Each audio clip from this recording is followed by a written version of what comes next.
didukung oleh Kukita.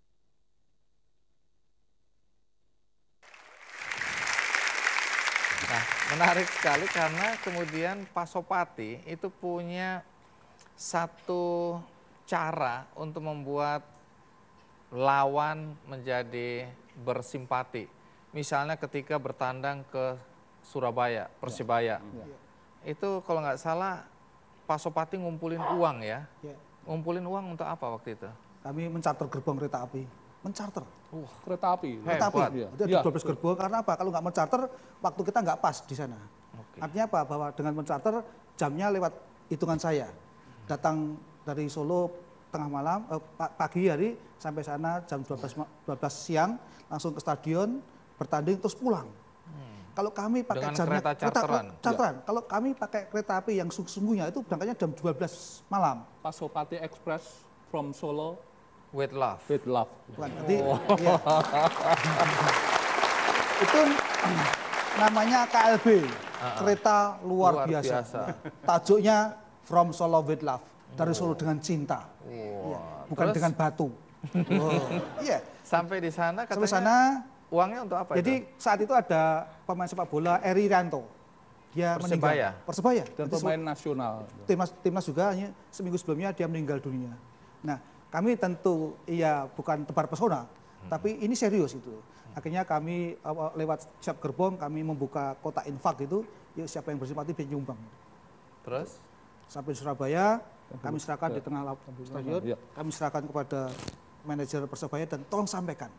Ini bukti cinta kami, hormat kami kepada Eri Rianto, Pemain Persibaya. pemain Persebaya. Dari teman-teman Pasopati, Pasopati, Solo. Solo. Iya.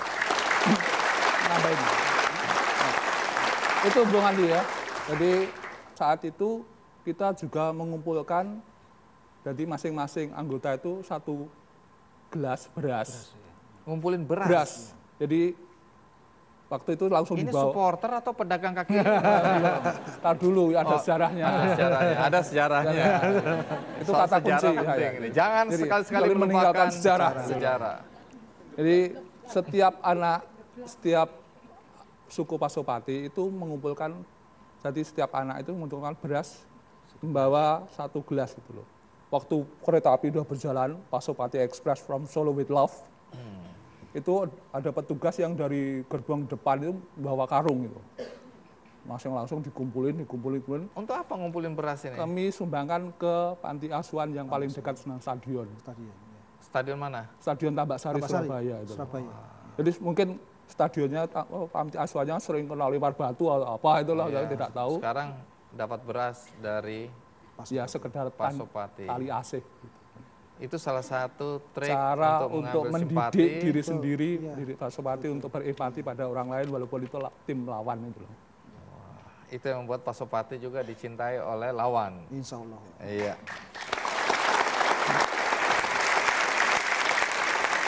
Saya kembali ke Bung Najib. Kalau di Inggris misalnya atau di Eropa kita kenal dengan hooligan. Nah kalau di Indonesia apakah dikenal juga karakteristik hooligan ini? Kalau kita berbicara secara komparatif ada kemiripan juga memang. Dalam artian kalau kita bicara mengenai pengertian hooliganisme yang muncul di Barat, kebetulan salah satu orang teman saya itu di Amsterdam, saya studi sosiologi di Amsterdam, itu meneliti mengenai hooliganisme di Eropa, di klub di Belanda, di Spanyol, dan satunya lagi di Inggris. Nah, dia melihat memang ada karakter komparatif mengenai yaitu kekerasan kompetitif yang dilakukan oleh kelompok supporter yang terorganisasi terhadap kelompok lawannya. Kira-kira itulah pengertian sederhananya. Kalau kita terapkan di Indonesia, saya kira ada kesamaan dalam artian muncul memang rivalitas yang tajam dan berwujud kekerasan antara beberapa kelompok supporter. Saya kira kasus Viking dan Jackmania terakhir adalah satu contoh. Juga yang lain ya. Nah, problemnya adalah saya kira di konteks ini adalah bahwa budaya kekerasan di kalangan supporter itu memang merupakan sesuatu yang terkait seringkali dengan aktor-aktor sosial khususnya anak muda. Saya kira di sini kita harus memahami youth culture ya. Jadi budaya anak muda yang seringkali mengalami fase-fase krisis identitas. Dan salah satu cara untuk menemukan katakanlah identitasnya itu adalah melalui kelompok-kelompok supporter itu. Nah, dari sanalah saya kira kemudian kita harus melihat bahwa isu kekerasan di kalangan supporter sepak bola tidak semata-mata merupakan problem di lingkungan sepak bola, tapi merupakan refleksi dari lingkungan sosial yang ada ya. Nah, menurut Anda apa yang sebaiknya dilakukan untuk meredam ya kebrutalan maupun frekuensi tawuran supporter di Indonesia? Saya kira apa yang kita dengar dan saksikan sekarang ini, cerita dari teman-teman Pasopati ini adalah salah satu contoh yang sangat penting, di mana leadership sangat penting ya dalam kelompok supporter. Leadership itulah yang saya kira membangun kultur supporter yang sehat, kultur yang sportif, yang menghargai lawan sekaligus kawan, sekaligus kultur supporter yang damai, dan sekaligus saya kira sangat penting adalah menghibur tadi. Saya kira kalau pola yang dikembangkan oleh teman-teman di Pasopati ini bisa direplikasi sebagai sebuah kultur bersama oleh klub-klub yang lain, saya kira itu menjanjikan, saya kira munculnya kelompok-kelompok supporter baru yang sportif, berdisiplin, lalu juga menghibur. Saya kira ini sesuatu yang justru akan saya kira mengangkat pamor persepak bolaan Indonesia tidak hanya di tanah air tapi juga di internasional. Anda berdua punya solusi untuk meredam tawuran yang ada di Indonesia saat ini? Ya, kalau saya, yuk kita mulai dari diri kita masing-masing. Yuk setiap insan seperti Indonesia berjanji diri masing-masing agar tadi tidak suka tawur, ya, tetap damai. Kalau Mas Bambang? Supporter harus menjadi energi yang baik bagi suatu teater sepak bola Indonesia. Energi yang baik harus dimulai dari diri Anda sendiri, dari supporter, tiap individu supporter Indonesia.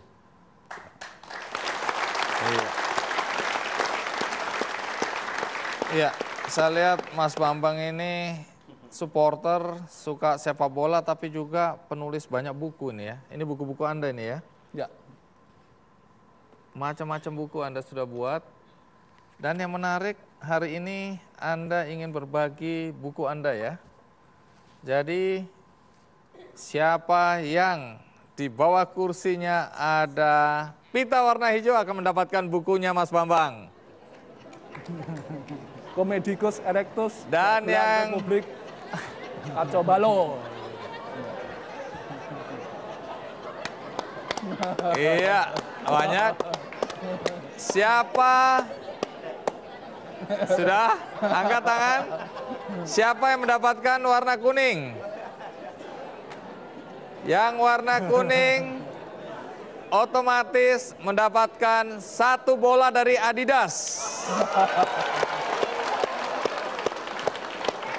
Ya.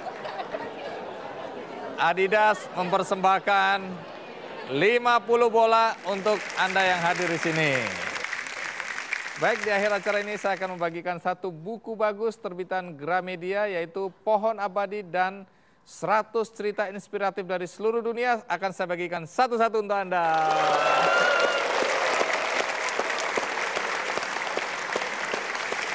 Saya berharap apa yang kami angkat sebagai topik pada kesempatan ini akan bermanfaat bagi Anda semua. Dan di akhir acara, mari kita sambut kuno kini dan pertunjukan juggling bola. Sampai jumpa. Oke, ayo dong. Suaranya tepuk tangan di atas. Hey, rasa sayangi, rasa sayang sayangi. Hey, lihat nona dari jauh, rasa sayang sayangi. Rasa sayangi, rasa sayang sayangi. Hey, lihat nona dari jauh, rasa sayang sayangi. Ayo don't forsake, now where you go, ain't no day like that. When you like it, coming down there, you take everything you stealing from it. Dari batik turun ke tempe sampai orang hutan dan kebudayaan. Tak dasar orang-orang plagiat datang kemari jagonya jilat-jilat. Ditinggalkan anak pertiwi, kebudayaan pemulai dicuri. Asyik tangan hitam negeri seberang, bikin real jadi kesenian. Setan alas pada belasatan datang kemari cuman bikin rusuh doang. Kita sambut lo pala dengan hang, daunnya kau malah nusukin